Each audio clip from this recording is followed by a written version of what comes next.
Knocked out. I'm knocked out.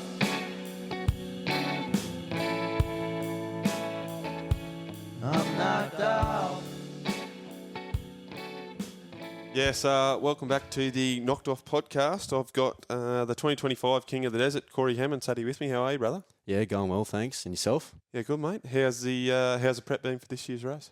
It's been good. Been up here a fair bit this year. We come up, things look a little bit different for me this year on board the red bike now. So it was my first manufacture change in my whole career. So 20-odd years on an orange bike, and here we are on a red one. So it's been good, quite challenging to start, figuring out a new platform and a new environment for me, going from running my own programs to now being in a corporate world, and there's different guidelines and rules and people in charge and calling the shots. So just been navigating my way through that and learning the relationships with sponsors and different people, but it's been good.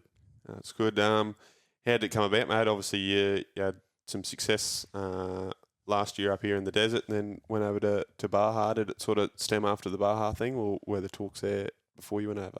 A lot of people have been thinking that the whole Baja thing was the reason I got the Honda gig here, but it honestly just the Hero Racing team that I raced for over in America reached out literally late August, just off my social videos from Finke and stuff like that. And I'd actually just come off a broken foot. I hadn't ridden in about 7 weeks, and I was still training, and got a DM from them, and they said, do you want to come over? And I jumped at it straight away. Literally didn't even have a passport, and a week and a half later I was getting on a plane and did 7 weeks in the States. But the whole Honda thing here in Australia started from Brody. Brody is the whole reason this whole team has come together. So I've known Brody for a few years now and have admired what he's done and running his own team and stuff like that in the past. And he reached out after Finke last year before Hatter and said, hey, 50th Finke in 26, Honda are pretty keen to do a full factory effort. Would you be interested while you're down here in Hatter? Because he lives down where Hatter is. Ride my bike, and if you like it, I can start pushing for a deal for you. So rode it a few days before Hatter and felt like it could be a competitive bike, and I was happy with it all. And a few months later, they come to me with an offer, and here we are. It's a big change, mate, going from sort of you organising everything, running everything, setting everything up, to sort of then jumping in where someone else is sort of at the steering wheel a little bit for yourself, when you're sort of there as a passenger somewhat. How's that change been? Yeah, it's been tough. So running your own program, when you're paying for everything, you just get to pick and choose what you want to run, and if you want to buy something, you buy it. Yeah. So this year's been great, not having to put your hand in your pocket, and Honda are covering everything. So that side of things has been good. It's just running products and stuff that I haven't probably used in the past, but Brody's really good at. He understands what we need, and we only have the best stuff on the bikes and in the best gear. So he understands like what we're doing out here. We can't be running average products and stuff like that. So yeah, we're all on good quality equipment, and just been learning to take a step back, and someone else is in control. And it's been good for my old boy, especially because he's normally the one up here with me every trip in the years past. So he's been able to take a bit of a step back now and just drives the ute sort of thing, and it's good. So taking a step back a bit, mate, going before this all come about, last we spoke was a week out from the race, and you had big ambition, and we're feeling pretty good, and it all sort of come together on race day. Did it feel as good as what you thought it would? To be honest, I struggled a bit after the race in like enjoying it.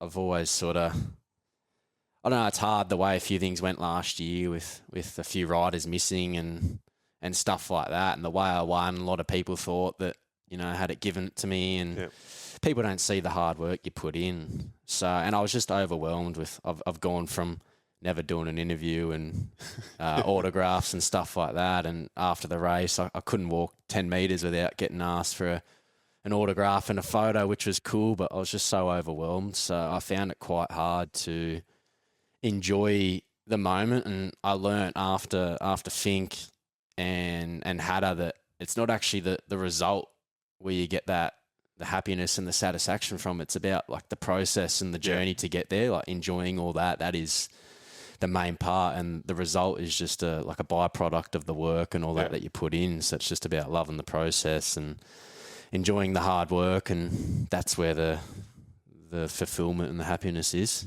Yeah, I think we spoke about it a little bit last year on the podcast. It's all them silent wins and all the work you do behind the scenes that no one gets to see. Yeah, everyone just thinks that, well, on race day you rock up and you go the fastest. It's as easy as that. It's sort of people seem to think that it's all just about having a big set of nuts on you, and that's all it takes. Whereas I know for me, people say that it's just, some riders didn't make it to race day or didn't finish the race, but to me, it sort of says, well, you made it to the finish line.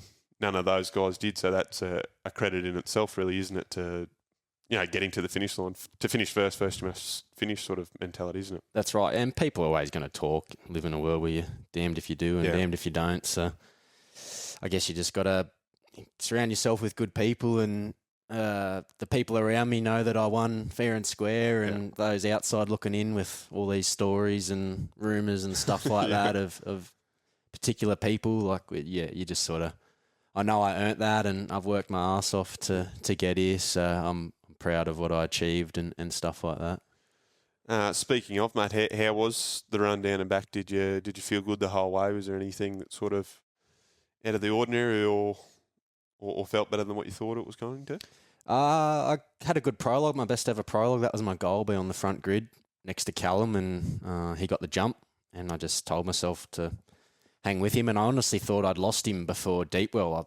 The track plays funny games on you sometimes. You think you're out of dust, and all of a sudden you're back in dust. Yeah. Just, I guess, the wind and different parts of the track. So, could see him at Deepwell, passed him in his fuel stop. Well, we come out next to each other. He committed on the next June, got me back, and I think it was about 25 seconds at Redinga he had on me, and time we got to Bundooma, it was down to 8 or 9, and just hung there. And the pit crew I have were amazing, and they're half the reason I passed Callum where I did. I made the jump straight after our 160 fuel and just put my head down, charged as hard as I could the whole way to Fink. I had a chopper following me, and I was looking up at the boys in the chopper trying to see if they were giving me any sort of signs that he was on me. I honestly thought Callum was on me the whole way to Fink, and I got into Fink and had, like a 5-minute lead, I think. So it was a perfect scenario for day two, like a big lead like that. So coming home on day two, you could sort of, all them nasty dunes that you seem to drop off on day two, you could just got to cruise off them and not have to do anything risky and whatnot. And the bike was amazing. So when I got into town, I honestly felt like I could have done another 3 Finken backs. Yeah. It was good, and having no dust as well. It's a totally different race with no dust. My biggest thing, mate, to leave first, or at least in that first 20 minutes where you're not right behind someone, is that first 3K getting out of Finke, that nasty bit through there, man. Geez, it's just, I guess, all that little stuff, right, where it's nasty, where you might be pushing in a bit of dust or trying to get away from a dude. It's that weight's not hanging over your head, right? You feel a lot more in control. Exactly. And I honestly think that last 30 Ks into Fink on day one is one of the toughest parts of the track, and same as when you leave Fink on day two. It's those real fast straights of them dunes that are whooped enough that you can hold it on, but it's still quite risky. So it's having a big lead like that, you can afford to maybe play it a bit safe in a few spots. How did it feel with the chop behind you? It was cool. Honestly, I've heard people in the past say that it affects them having it that close, but the closer it seemed to get, the faster I went. So it was cool. There's a few videos of the chopper in the background, and you can just see Jadezo hanging out of it with the camera and whatnot. So even my mechanic Kent, he'd never been up in one, and he was a bit nervous at first, but absolutely loved it. How did that all come about, getting that? Honestly, just trying to do stuff for my sponsors and, push the social side of things a bit more. And just organised it with Jaden, and it was good. A lot of people thought it was like a Fink chopper, and why was it following me? But I paid for that out of my own pocket with Jaden as well. He chipped in, and it turned out sick. Perfect scenario. I had the chopper the year I won, and that was ultimately half the reason that got me over to Baja, and that was through the videos and whatnot. We'll skip it forward a bit to Baja then. How was the preparation going from there? Obviously, you had your manufacturer change a little bit earlier going over there with the Hero team. How was that sort of set up? It was cool, honestly. Not like being a privateer last year. When that popped up, I wasn't locked into a contract or anything. Yeah. So, like I said, late August, I think it was, I broke my foot just out riding and was off the bike for about 7 weeks. 2 days after I did it, I was back in the gym training. The old Ray Lewis quote, you never got to get ready if you stay ready. So just hit the gym every day, and that Instagram DM popped up. I missed it by about 3 days because I try and stay logged out of socials. So I logged on one Saturday and there was a DM from him and any interest to race Baja, and jumped straight at it and got a passport sorted. And I think early October I was flying over. So went and did a week ride, and then we raced the 24-hour. Struggled there, just learning the bike, whatnot. And then a few weeks after that, we rolled down to Baja, and I think we did 2 weeks of pre-running down there, or 3 weeks of pre-run. We did a mileage run. So as a team, you ride the whole track together, and then they nominate, you get to pick what sort of section you want to ride. So we did that, come back to the States for a few days, and then went back down, and my old boy flew over, and literally just same as Fink here, man. You get up early, you unload, ride your section, pack up, prep the bike, and repeat. So I was a bit nervous going into the race. I got nominated a bit of a night stint, so I got on the bike about 4 a.m. So I had sort of hour and a half of darkness, and I went up against, you could say, probably the fastest guy in Baja right now, Tyler Lynn from SLR Honda. So being in a different country, I had no idea what my speed was like and how fast of pace you had to hold. So I got to the first pit, and the guys had said I'd made a little bit of time, and I think when I got on the bike, we were about 22 minutes off the lead. And then when I got off the bike, it was down to about 14. Yeah. So I was really happy with that, going up against Tyler Lynn, who's done lots of experience in Baja. So it was one of those days I got off the bike and I was really happy with how I rode. So which doesn't happen often, as you know. It's a multitude of things can happen, right? Whatever it is that. And I was on the bike for nearly 7 hours, I think. So.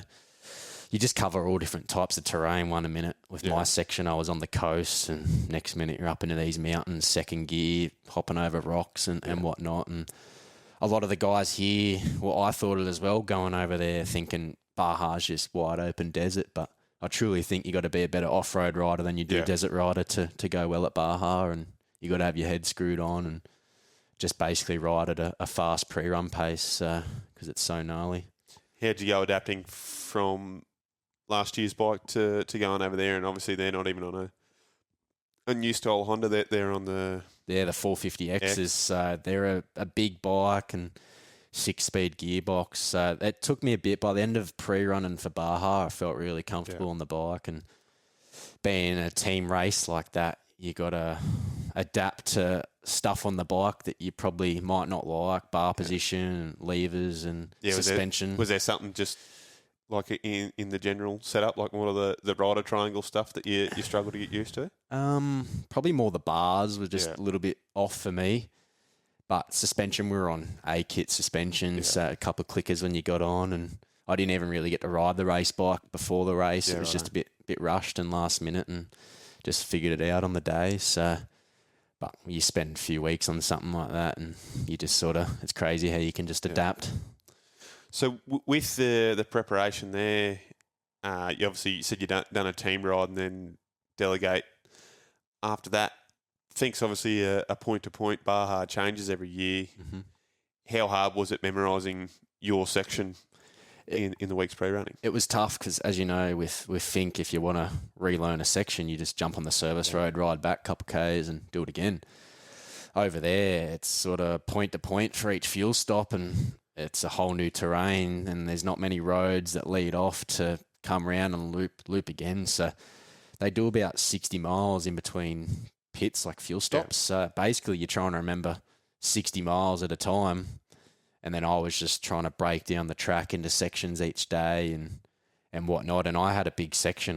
What was mine? Like 480 Ks, right. I think my section was. So if I did a full run of my section, we'd get up at 5 in the morning. I'd be on the bike sort of by 7, and we had an hour drive from where we were staying to the start of my section. And then at the end of each day where I finished, it was a 3.5 hour drive back to our accommodation. So even for my old boy, just driving the vehicle, it was just big days on him as well. And you're getting back at 7, 8 o'clock at night. So eat dinner, go to bed and repeat. But you put in the work and do your homework and you reap the rewards. So.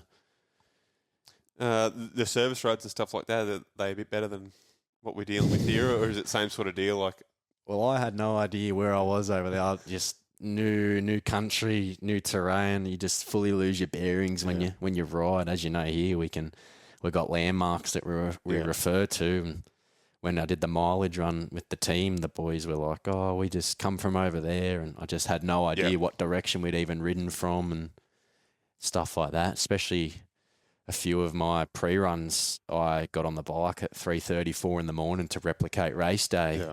And the first morning run, I actually sort of stuffed up a bit. I just wore a vest and I was on the coast and I was all right when I was on the track, but they have these things called speed zones where you jump on the pavement and you got to do a certain speed and ride. And as soon as you get on them, because you're not moving, I just literally got borderline hypothermia. I got to my old boy at sort of 5 in the morning and he had to pretty much lift me off the bike because I was just so cold. So we called it a day there, come back, and a couple of these cool old American guys like these Baja legends hooked me up with a big Alpine Star vest, like jacket, the long sleeve one. So just learning the ropes like that, just pretty inexperienced with the whole night riding thing. Yeah. So, but going back to the night riding, just out there at 4 in the morning, it's pretty scary. You look around, you can't even see a light of any sort of thing. You just feel so alone, and if it goes wrong out there, it goes wrong. So as for, say, if something were to happen, like let alone crashing, but say something wrong with the bike, how hard is it to get from the track to, say, wherever your service vehicle is? You're sort of praying that a Can-Am or someone comes through, but I was pretty lucky that the guy I was living with over there had this Garmin X-Tread thing, and I had a little, they call it an InReach, hanging off my bum bag. So it was updating Dad every 5 minutes of my location and if I was moving, so he could track me from the van where I was, whatnot. But touch wood, I didn't have any problems. I actually did a starter motor one day and I couldn't get it started. I stopped to look at a part of the track in this big silt bed and it wouldn't start. So I tried jump starting it a few times and she was a big bike, so it just didn't want to start. And there was a hill probably 400 metres away, so I just pushed this thing in what felt like 35-degree heat while my camelback was bone dry. And, I pushed it up this hill and I just thought, I hope this thing starts because I'm absolutely spent, got nothing left. Yeah. And thank God it started and, rode it back to Dad. And that was the last day I did pre-running anyway, so it was all good. But you're really just relying on the few tools you have in your bum bag to fix something, or if someone's coming along that they can rescue you or something. Were you confident in your ability for a bit of bush mechanical stuff, or how were you with that? I think the basic stuff, anything motor related, you're sort of limited to what you can do and whatnot. But the Hondas are a bulletproof bike anyway, so we were lucky. What other challenges, mate, were you facing over there? They don't actually shut the roads off or anything like that. Like the Finke, they'll close the track for race day. So I didn't have it happen like racing, but pre-running, you're going down a road and there's cars coming the other way, like on these back dirt roads, because it's just like some farmer's access road to his property, and there's some surf spots out there on the coast. So you got people travelling and to go surfing coming at you, and you're dealing with, like we deal with it here, but the wildlife as well. So I've heard them talk about like booby traps and stuff like that over there. And I come around in my night section and there was a bunch of people there. Normally where there's people, there's carnage. So these people were actually pushing me away from the danger, like a farmer or someone had tipped a truckload of dirt and rocks straight in the middle of the track on this pretty fast bit. So I'd seen it, so I was pulling up just in time, but it was still pretty hairy. So that was a bit of an eye-opener to go, oh, yeah, like this is pretty legit what they say about trying to cause some carnage over there. But other than that, I had a pretty clean run. Only one moment where I went off track. But, yeah, it was just one of those days I was really happy, hit all my lines. And to remember 480 Ks of track like that and hit everything perfect was a good feeling. Pretty busy on race day, huh? Like there's a lot of people around. Insane. Yeah. I sort of got on the bike and you've got this little system on your bars that sort of bips at you in speed zones to do your speed. Each checkpoint you go through, it bips as well, and dangers as well, it bips that are marked on the map. So is it like a rally safe sort of setup? Or? Somewhat, yeah. If you have a big crash, you're meant to crawl to it if you can get to the bike and hit buttons to let them know you're all right because they track you. Yeah. So it must be like similar to what they're running in Dakar then. I think so, yeah. So I got on the bike and I'd never seen one of these things before. So this thing was just bipping flat out and, you know, it's night time, it's all new to me. And then you're coming around in the dark and the locals have got these massive bonfires on the side of the track. They're sitting there in their cars with the headlights pointing straight at you and you're just constantly scanning, trying to figure out what it is and spot your lines and whatnot. So... yeah, I was glad to my game plan was just survive the night and not lose too much time. And then as soon as daytime hit, it was start charging a bit. And I made a bit of time in the dark and it was a pretty cool feeling being out in the mountains there as the sun was rising. You don't get that often, so it was cool. Were you pretty fatigued mentally once you get off the bike? Like, obviously, 480 k's is pretty physical on. Yeah, I was pretty smoked when I got off the bike, and I had that big vest on. I was pretty rugged up in the morning, but I was just running out of times in my pit stops to rip the jacket off. So it was 9-10 o'clock when I got off the bike, whatever it was. So I was actually like overheating by the end. Yeah. So I sort of cooked myself like that. But yeah, just the stress of trying to give the next guy the bike in one piece as well and not crash. And there's been a few Aussies that have gone over the years and either done not that great or crashed as well. So that's in the back of your head. So trying to get the bike safe and have a good ride. How did you go adjusting to that style of riding with no steggies? Me personally, I'm a pretty reliant on the steg pegs. Like obviously you would have done a fair bit of your stuff before you went over there with that sort of setup. Yeah, I sort of pushed a bit hard for the steggies at the start when I got over there and told them they were mad for not running them. And when we did our mileage run, most people would know of San Felipe, the whoops in San Felipe. That's where they were going to put me because a lot of people know me as like being pretty fit, whatnot, and they see Finke whoops and go, yeah, you're doing the whoops. But over there, they've got these massive rocks just hiding in the whoops. And when we did the mileage run, trying to hang on to the bike with no stegs and whatnot, and we come back to the States for a few days, and I had to go get a massage on my calves because I couldn't walk properly. I had these massive knots in my calves. So the section I did actually didn't need stegs. I was up in the mountains and whatnot. Pretty slow. Yeah, I definitely think that if I was going to get a whoop section like San Felipe, that I'd be pushing for them because I feel like you can just ride the bike so much better and save energy as well. Yeah. So I feel like, and with those bikes too, you don't need to be pulling a side plate off to get to the air filter. Like it's no real on those disadvantage. Those old Hondas, they actually under the seat is where they get to it. So it was, it wouldn't have affected anything like that. I think the Americans just seem to be pretty stubborn and set in their ways with a few things, but like for me, it was all right. I didn't really need them, but it definitely taught me how to ride without them, that's for sure. Was it everything you sort of thought it was going to be, mate, or a bit of an eye-opener? It was an eye-opener for sure, unreal experience, especially me and my dad had never been overseas, so that was cool. And my dad and I have done everything together, so having him there for my first Baja experience was unreal, and just awesome group of people I was with over there, and the country and the culture and the people was just great experience. So highly recommend anyone that's got the opportunity to do it to just jump at it and do it. Oh, cool, mate. So you would have landed on the plane, got back home, and did the wheel start turn a little bit for the Honda contract back on home soil here, or? For sure, Brody actually. I signed my Honda contract while I was over there in the States. And then he rang me right before I was meant to come home and said, could I come to Melbourne? So I landed on the Wednesday from 7 weeks in the States. And on the Thursday, they wanted me to fly down to Melbourne because it was Melbourne Supercross weekend. And they were doing a big Honda conference dinner on the Thursday. So, yeah, literally flew home on Wednesday, got back on a plane on the Thursday, rang me boss, said, I need another 2 days off work. What's 2 days off after 7 weeks?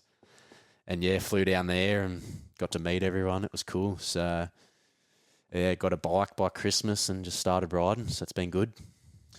Yeah, obviously it's a few teething issues, mate, as any sort of change up would be. But you feeling comfortable? I am now, not going to lie. I was struggling at the start. Not from a lack of effort from the team, just from myself. Like Brody and Yariv at Honda have done nothing but give us all everything we need to succeed, anything we want or want to try. It's there. It's just more been me, 20 odd years on one brand of bike, and they just handle different. So I've just been adapting to that, and we're figuring it out now. I feel really good and enjoying the bike, and it's just a totally different bike to ride down the track and feel like I can put it where I want. And a lot of people are saying the 450, how you going for power, but the power's there, so should be good. I mean, they've done a bit of grading recently, mate, but before that I would have had the argument that the track's you're not really at that much more of a disadvantage on the 500 anyway. I mean, it's if you're riding the bike hard enough, I think they're plenty enough capable. For sure, people think building these rocket ships is going to win in the race, but ultimately it still comes down to the rider who's willing to twist the throttle. My 500 last year was pretty simple motor package, and it's just what rider's willing to twist the throttle. You look at Walshy, it's just he hits stuff on race day the same speed he hits at pre-run, and where a lot of guys, I think just the mental side of it, knowing 300 cars have gone over it and what's it look like now is what spooks people. So it comes down to twisting the throttle and knowing the track well. Talking about Walshy, mate, how's it been having him and Brody as sort of teammates? Obviously, Brody's in the manager position there at the minute as well, but... Yeah, Brody's cool. I've sort of had a bit more to do with Brody over the years than I have Walshy in the last 2 years. Talked to Walshy a little bit, and I've admired what he's done and just think 5 in a row, like to win one is impressive, but to do 5 in a row and is, just incredible. So I've got a lot of respect for Walshy, and watching him ride the Honda like day one when he got on it and just coming through wide open in these spots, he's just a freak. So it's pretty cool to watch. Yeah. Obviously, he's been there before, but mate, he's spent a majority of on his the early Honda. career on the Honda. So. Yeah, just trying to watch different things, how he does it, and learn from him if I can. But yeah, they're both been great, and the team dynamics really good, and they're both funny dudes. So it's cool to be around. You got a fair bit of info out of him, mate. Have you been sort of treating him like a bit of a textbook? Or? Oh, I tried to. I don't know how to take him. Like, obviously, I don't want to be that guy like asking, trying to pick too much from him, but just little things like got video like Jaden YouTube stuff of Walshy over the years. I just try and watch little things and lines and whatnot, and he'd have things up his sleeve, and I'm the same that I wouldn't like to share. So but I guess we just see where we stack up on race day. So I like to just try and stay quiet and hopefully let the riding do the talking. Yeah. What's the is there any other sort of desert racing involved in the team this year, mate? What's I think Walshy's just on for Fink. Myself and Brody are in for Hatter as well. I normally just do Fink and Hatter, and that's about it. So after Fink, I think we have a 3 or 4 week turnaround, and we're down at Hatter. So it's a pretty quick turnaround. Then it's all over. So get Fink out the way and see how we're looking for Hatter. Yeah. Any plans to get back over to Baja this year, or what's on the horizon there? There's a few things in the works. Can't really say too much, but I've definitely got plans to get back over there, and my dream is one day to be racing Dakar. So hopefully with Honda I can get there one day, and it should be good. Yeah, cool. Right. What's the next week look like here for them, mate? Leading up to the race. Just a few more days down the track and dial a few things in. I've been up here for about a week and a half, so I've tried to get all the main riding done while it's been a bit quiet in town, and there's definitely a lot more bikes rolling in now. So start taking it a bit easy down there and chilling out a bit. So yeah, it's going to get bloody pretty hectic. I think. There's a lot more bikes than I've seen in the previous years. Yeah, it's the week before is just always carnage and whatnot. So just try and keep things safe and healthy and roll into the race in a good mindset. Got to be a bit extra carnage. There's a few loose humans out there. I think not to put any pre-runners on blast, but geez, there's been some close calls already. We're bloody 2 weeks out. We're going to name and shame. I don't know who they are, to be honest, but Yeah. just a couple of dudes. I'll come through Odinga, as you know, it's sketchy and fast, and dude in front of me and coming up on him somewhat slow, and his mate's cruising back down the service road. Obviously, he'd have another run through, and he's seen his mate, so he's just wheeled off the track. Luckily, I was on the other side, on the opposite side, but yeah, it could have been.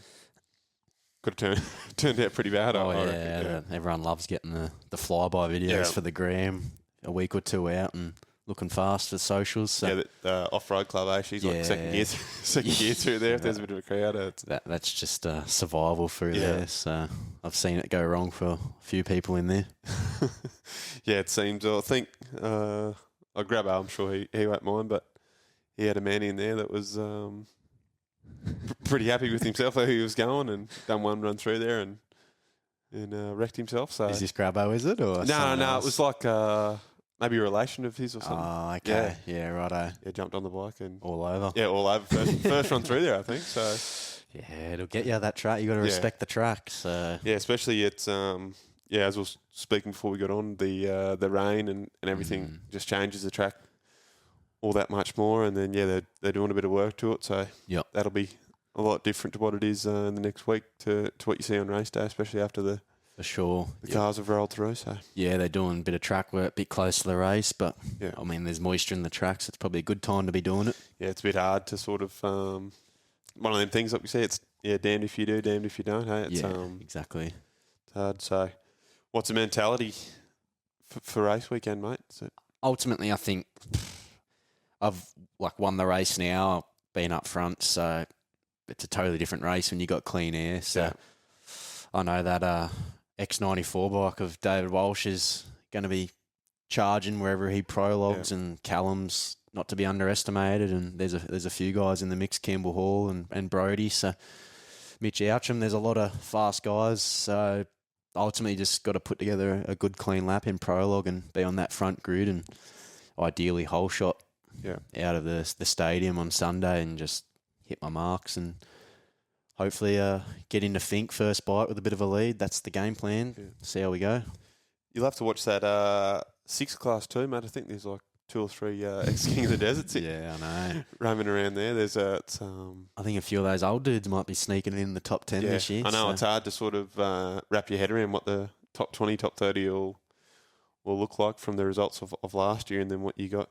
Especially some of them older guys, they're definitely not to be understated. Hey, for sure. Grabbo especially, he's always just he's in that top 8 somewhere. So Grabbo and Toddy Smith and I think Ivan Long's in there as well. So I'm not sure what Long he's doing. I haven't even seen him up here pre-running. So if he's there on race day, you know he's You never know what you're going to get with Longy. No, you'll be going fast. That's right. Sure. You know one thing, he's going to be hanging on to it. So, well, mate, what's the future plans with Honda? Is this just a 1-year deal and work it out from there, or at the moment it's just 1-year deal? Yep. I think I know they've got about a 5-year plan.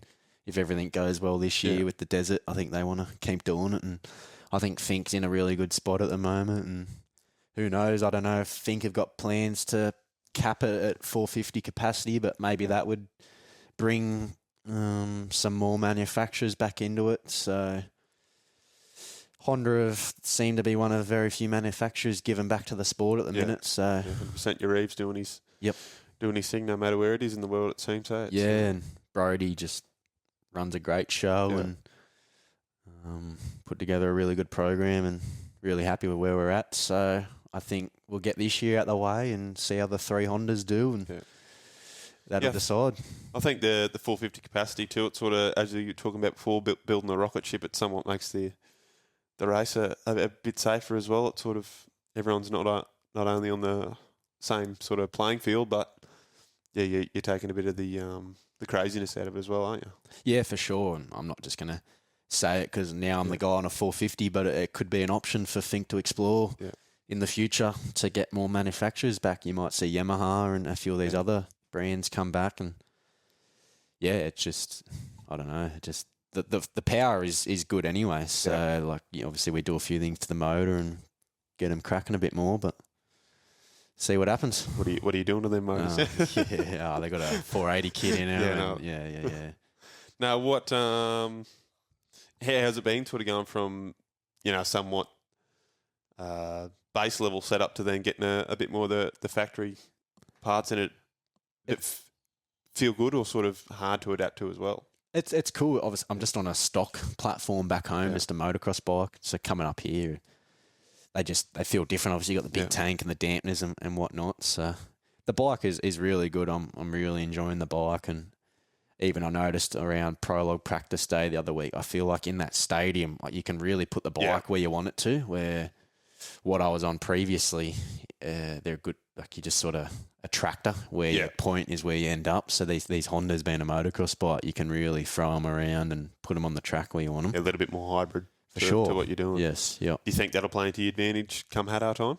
I think so, yeah. Obviously, it's a great Fink bike, and I think Hattah's, it'll be a good bike as well. Yeah. So it's just all a learning curve for me at the moment, learning how the bike reacts to the whoops and the chop and just adapting to that.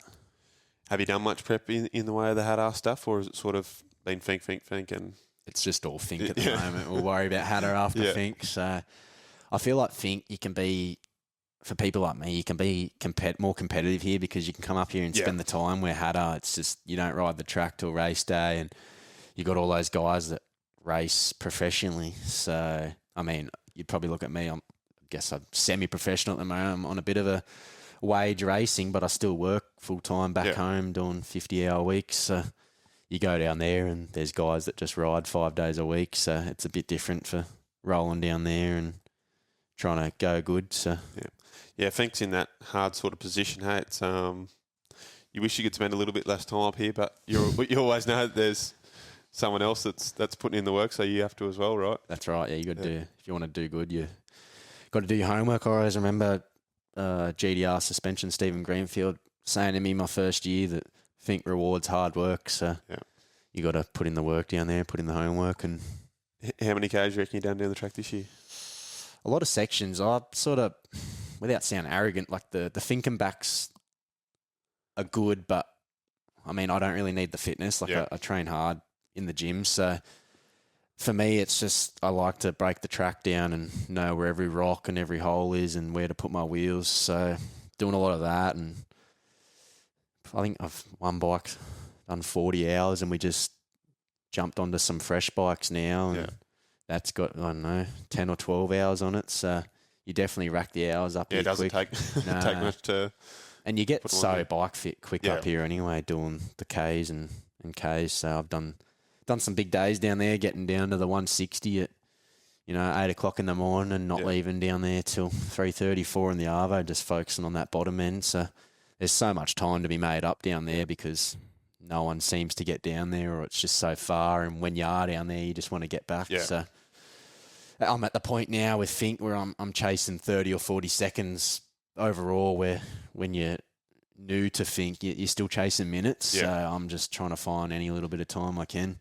Yeah, it's hard to to truly try and piece everything together and not make a mistake, right? And that's sort of where you're at, just to keep everything nice and smooth and consistent, right? That's right. And I think as riders, we're probably getting faster every year, but the average speed of the track is slowing down because of the roughness and whatnot. So people look, they're getting slower, but really the track's just getting rougher. So I saw someone the other day was comparing times this year to last year. It's like you cannot compare it year to year. Yeah, it's easy to say that.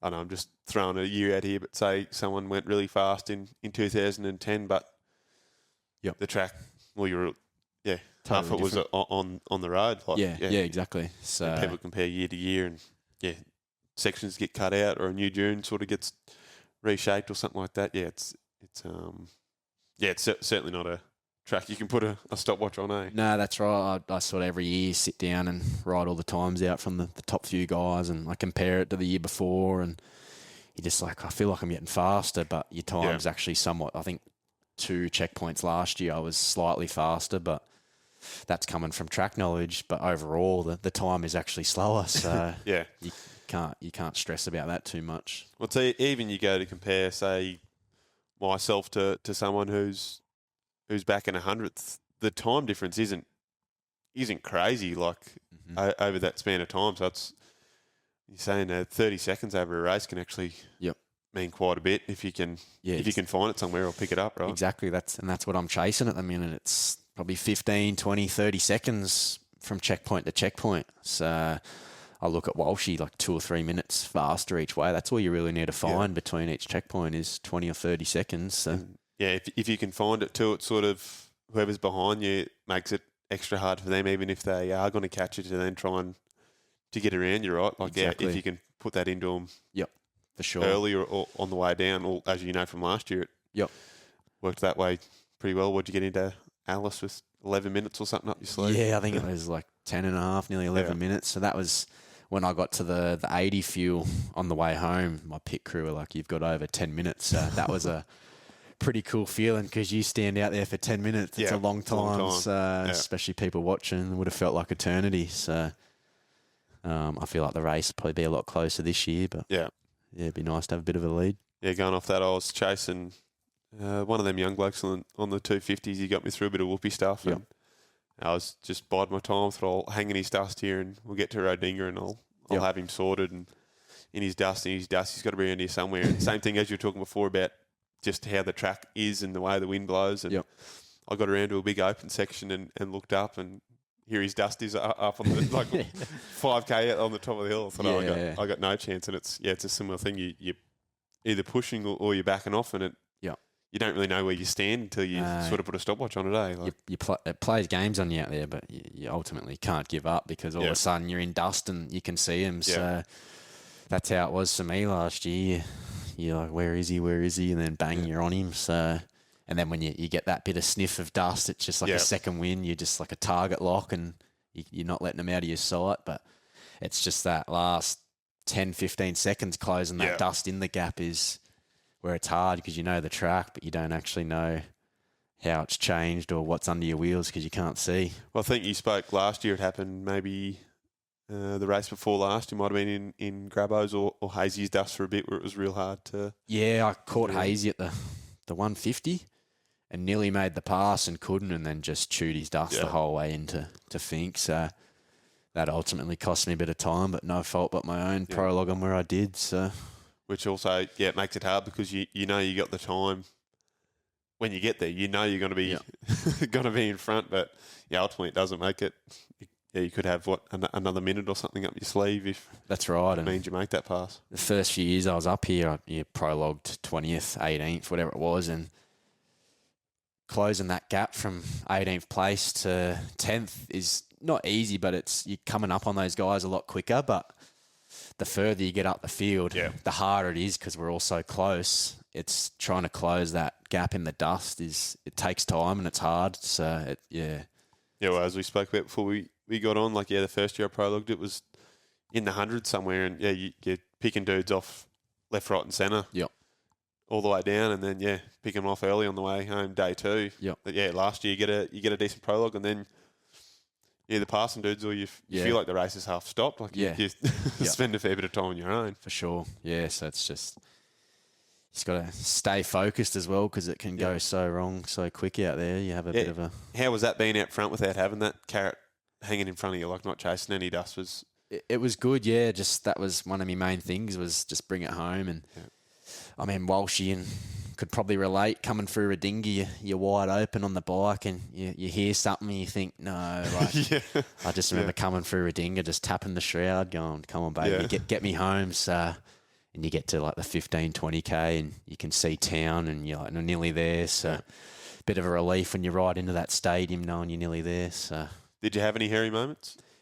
Going down on day one, had 2 big ones, sort of that first 20 in the dust. That's why I dropped back sort of out of that dust, and then got into the 120 whoops as you go over that, drop into that red stuff just past Black Gate, and had a big one in there, like it was nearly all over. And then that sort of spooked me for 5Ks or so. But other than that, nothing really from memory where it was... You probably had a million of them, right? Yeah, you have your little flicks and hairy ones, but the ones that you're like, whoa, that was nearly all over there. Is that set of whoops like in between Blackgate and Second Club Fuel? Like just before Second Club Fuel? Yeah, so you drop into the ones just after Blackgate and they're all right. And then you got that first big dune that they've graded now. And then just after that, there's like a straight. So I've got that post, like the train post on the... before that, it's sort of... The men's mental health boys camp there. I know a few of them. It's that one there, and it's just like a bit of a rise. And as I went over that, I think I just dropped the front wheel into it, just mistimed it, and it did like 3 bites left and right, and it almost pretty much bring me to a stop, like it had flicked out that fast. Got going again and just shook the nerves off. And yeah, me personally, I despise those ones just for Club Fuel 2 there. I know they're just like, you're going through them really, really fast, and same thing, if you're not keeping the front wheel up, it seems... It's either, you get out of shape with, then you get pogoed up to the moon. And that's right. And that's good, but it's where the race starts. As soon as you get into there, that's where you start wearing people out. And it's ultimately where I find I'm quickest, from sort of Blackgate all the way up to 160. Like that's where you can really make some time in those whoops. Yeah, you sort of, speaking of it before as well, sort of get a bit of a smile on your face, when you get into them bigger rolly sort of fast stuff, it just makes you happy that I love the harder it is, the better. So, like I don't know if I'm hurting, everyone else is. It's just knowing the track and putting it all together. What's your mentality through Rodinga, especially like all that rocky, snotty stuff? Especially, obviously, day one you've been in dust through the whole thing. You're pushing, but I guess doing your homework, where the lines are, and there ultimately is really only one line through there. It's just you sort of just trying to look for anything. The buggies have changed really, so. Same as the whoops. I'm one of those guys, I seem to ride the edges a lot. Yeah. The edges of the track, where I look at Walsh and he just wherever pounds the main line, like in the middle. So everyone's different. That's just what works for me. I always come in every time I ride with green shit hanging off everywhere. So it's just how it works. And I find there's some smooth stuff on the edges. So. Mate, this event, I don't know, it seems to in a bit of a lull, but obviously the 50s brought it right up. Me personally, I think to grow the event, more broadcasting and stuff like that would make for a better event. What for you personally you think would improve it? I think possibly if they explore the option of 450 capacity, might bring some more support in, and with support, people want to do it. I don't know, if like lower entry fees might invite people and stuff like that. I think to make it more attractive, like, I've always thought on the start line of day one, they should have like an air show or something like that. Something cool. And it feels like we're going out to battle out there. So some stuff like that. But I think they do a great job, and I love Finke. And it's the highlight of my year. And I honestly think it is the biggest race in Australia. I can go to with work, any job site, and people know what Finke is. A lot of them don't know what Hatter is. So Finke's definitely by far the biggest. And you look at the numbers they pull of spectators and live stream views and whatnot, it's impressive. So, yeah, well, I rallied a sponsorship. I was working over in WA talking to a guy there, and he's a bit of a Kalgoorlie Desert Race fan, and I dropped the Finke Desert Race on him, and all of a sudden it sort of meshed in. Got it in that way. I was actually working with them on the last job, and one of the blokes there, he got a bit chipper about it actually. He got the shits on that. His boss was giving me cash and wasn't giving him. A bit jealous. But fuck him, right? That's it. Better in your pocket than his. Yeah, that's what I reckon. It's tax write-off for the boss. So as far as keeping the race going, I don't know. I hope, obviously the 50th this year, numbers are going to be huge, so I hope it doesn't drop too much next year. But I think everyone's under the illusion, mate, that the race is ending, which it's just not true. Hey, I don't know who starts these rumours, but I don't know. The anonymous posting on Facebook, mate, it should be banned from them groups, hey? They're probably the same people that pulled out because fuel's gone up 20 cents a litre and they can't afford it anymore because it's added $500 to their trip. Like, what's $500 when you're already 40 grand in? So, those people are always going to talk. So, I think Finke's in a good spot, and I hope this race stays around forever.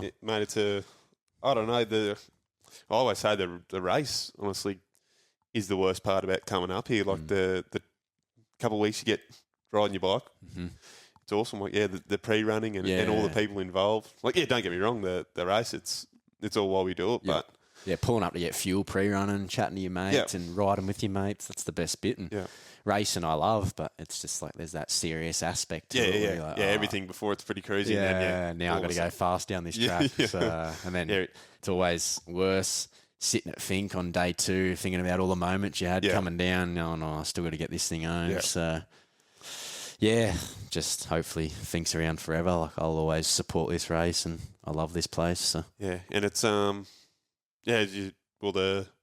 man downgrading the track, mate. He's only a volunteer doing what he can. Hey, like it's it's not an event where you're getting the skid steer out and and pushing nice big berms up. Like you're getting a grader out there to get rid of washouts. It's I think where else in the world do you get a dirt road that runs next to the track and have someone that can chase you the whole way down it. So that's pretty cool. And you're out there when there's no one around. You just think, how good is this? It's quiet and they're riding our bikes. So. Yeah, cruise along, mate. And it's you're prepping for just a massive sprint race pretty much these days, eh? Like it's literally, I find it a sprint race. A lot of people say they ride at 80%, but I think if you're fit enough, you can hold a serious pace. I think that's the way with the top 5, if not the top 10, is pretty much if you want sort of redlining, then you're back a bit. You're back a bit, That's just the risk you got to take up the front. So she's a risky race, but when it all pays off, it's which it goes back to saying all the pre-running and the prep and everything you do. Yeah, you're not up here just to. I mean, it's nice to just go riding your bike every day, but. Yeah, it's still people. I don't know what you're like, but my partner, she thinks I just come up here and it's all easy going, hey, and you're up here for a holiday. But they roll in when the hard work's done. And, is this all you do every day? It's like, no, you don't see the work. So flogging your body and literally equipment and taking a massive mental toll on you as well to sort of try and keep everything sort of in line. And that's right. But hey, no one's forcing us to do it. So. When we were up here a couple of weeks ago around prologue time and stinking hot and struggling. The flies are just struggling with bike setup a bit. And we got off the bike and I was talking to the old man and we sort of laughed to each other that I put in annual leave and you use my holiday pay to come up here and do it. To come up here and just bash yourself and pretty much reach into your wallet any chance you seem to get. So that's right. Yeah, people don't see that side of things. What it costs just to go out there day after day and just ride. So before shit goes wrong, we blew a tyre on the Ute the other day. So there's $500, just stuff like that.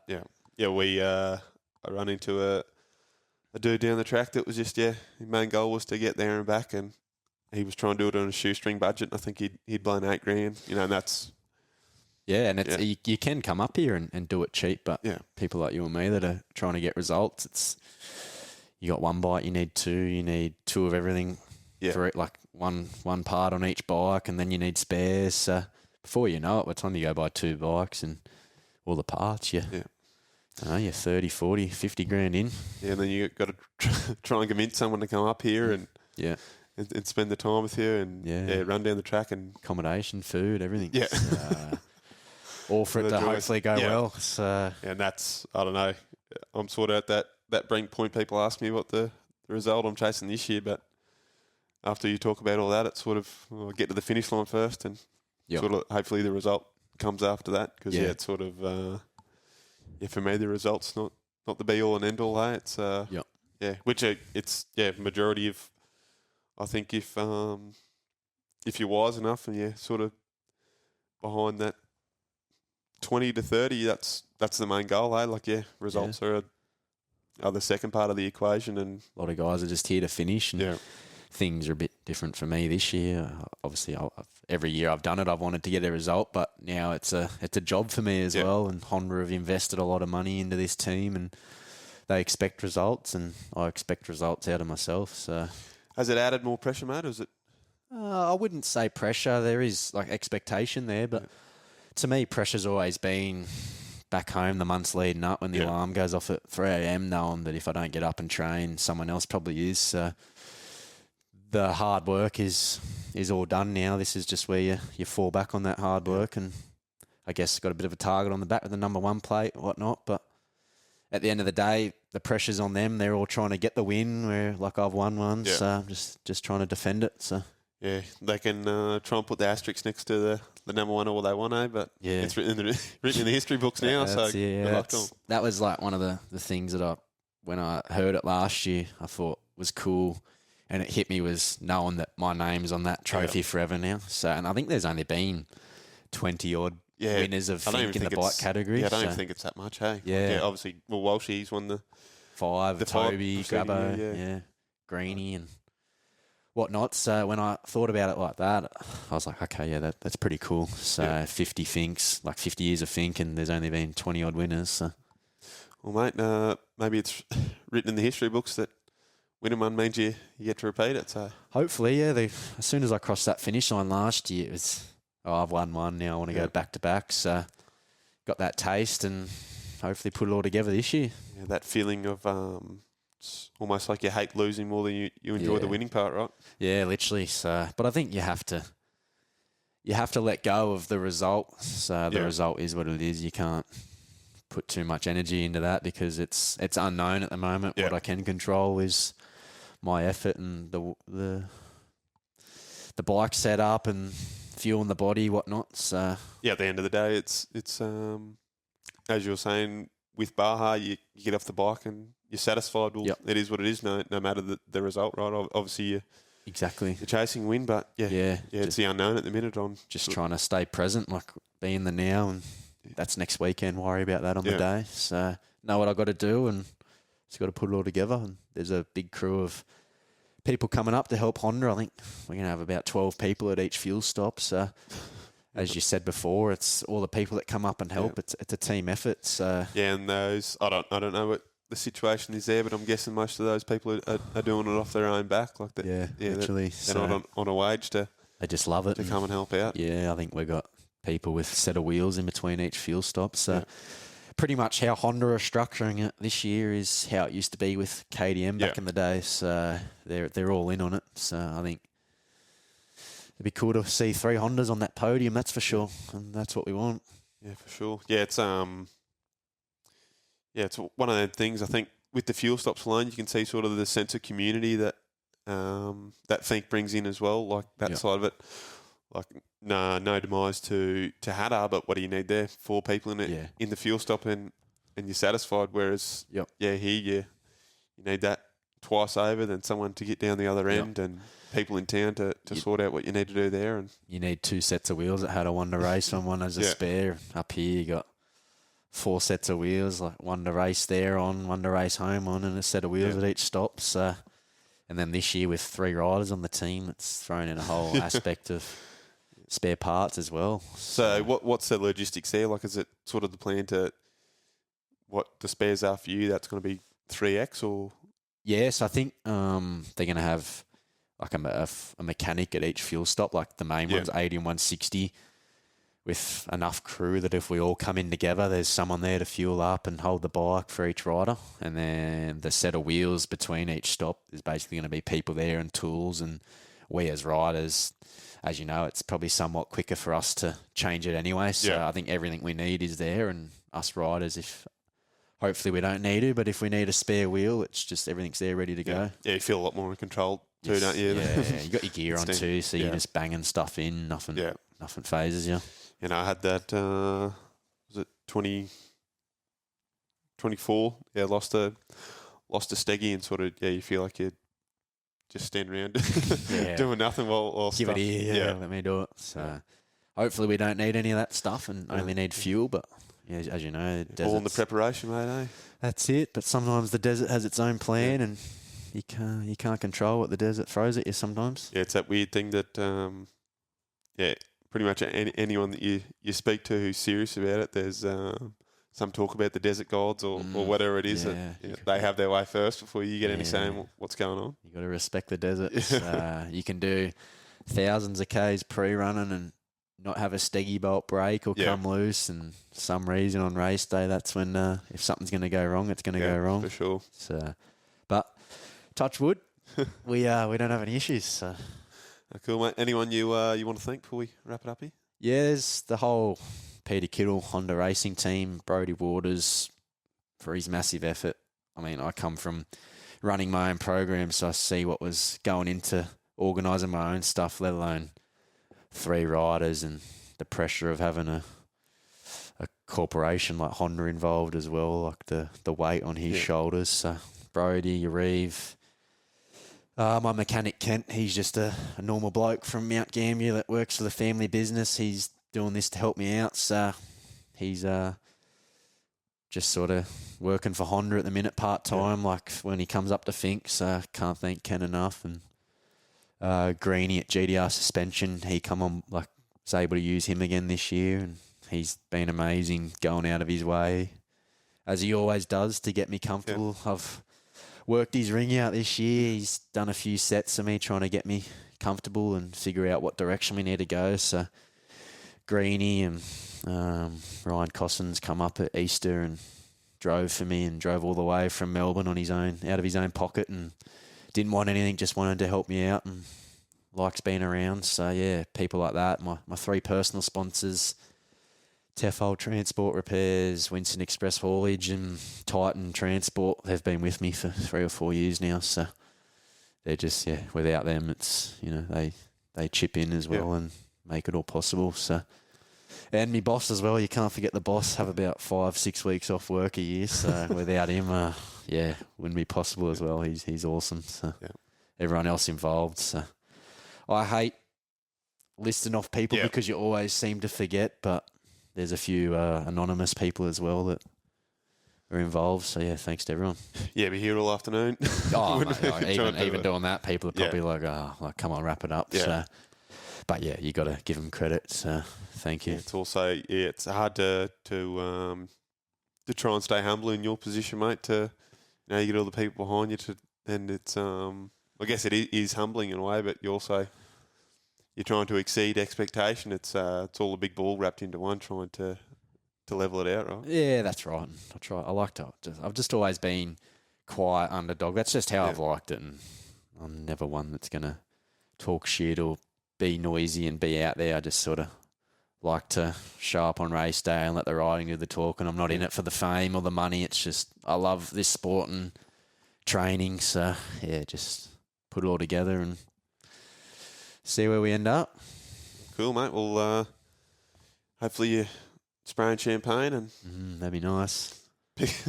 Picking up checks and trophies. Drinking a few Cokes on Monday night like last year. So see how we go. But, thanks for the chat. And thank you, mate. We'll get ready for this Finke back tomorrow. Be good. Yeah. Thank you. Keen.